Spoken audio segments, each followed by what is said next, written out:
due to the pandemic, I never got the opportunity to meet Alfred in person. Even through our virtual board of director meetings, it was evident this man was special and truly a one of a kind.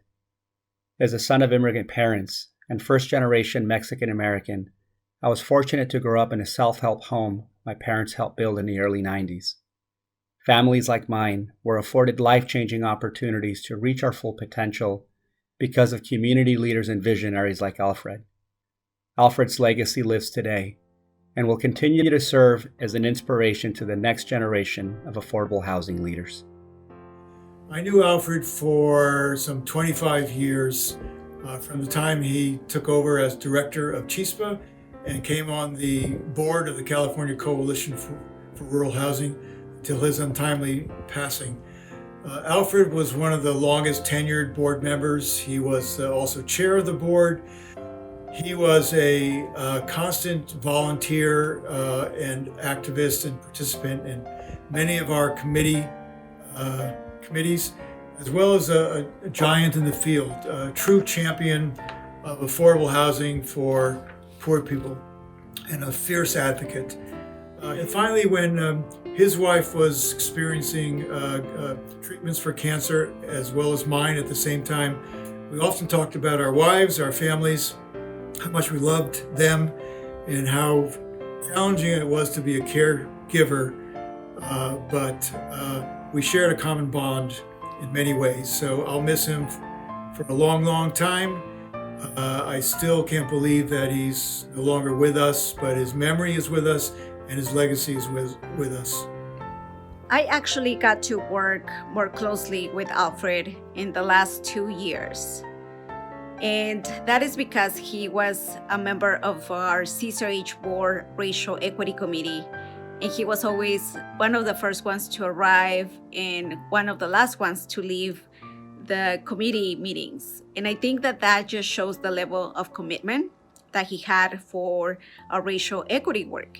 And I often remember a story he will share about the time when he initially joined the CCRH board, which was decades ago, and how surprised he was to see that there was no representation. He was probably one of the only Latinos and people of color on the board. So for him, that was an experience that really shaped his commitment to continue to work in efforts to build leadership from the communities that we serve, to support our incredible internship program and interns, and to be part of the Racial Equity Committee that we formed 2 years ago.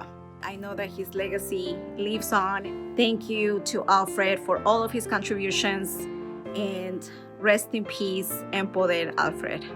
I got to know Alfred through the Racial Equity, Diversity, and Inclusion Committee on the CCRH board, and Alfred was quick to welcome me to the board. He reached out and made himself available to me as a mentor, for which I am so deeply grateful.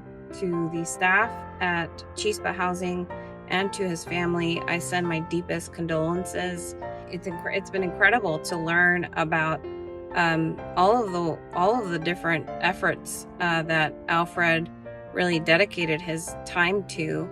And to Alfred, if you're listening, thank you for all of your contributions and for sharing so much of yourself with us. Hey Alfred, miss you, buddy. Hope you're doing good. Thank you for shining down on us today. I feel your warm warrior spirit filling me with energy, with wisdom. I'm really blessed to have worked so closely with you for as long as we did. I had the pleasure of serving on the board of directors of the California Coalition for Rural Housing with Alfred, Diaz, and Infante for many years. When I think of Alfred, I think of someone with quiet strength, very smart, sharp individual, and very committed. He definitely had his heart in the work that we do. His heart was with the people that were served by CHISPA, and he could always be counted on to add the voice of reason and come up with great strategies for doing the work. I can't believe he's gone. We all are going to miss him, and God bless him. Alfred was quiet, but his effect on all of us was mighty. While I knew of Alfred and the work of CHISPA for many years, I didn't get to know him personally until we served on the board of Housing California together in the past 6 years. We bonded professionally, but what I valued more deeply was getting to know Alfred, sharing personal stories, talking about family. There was a profound goodness about Alfred that leaves a hole in our lives. I salute his devotion to family and hard work, his compassion for those who toil in our fields, and his enduring friendship. Godspeed, Alfred.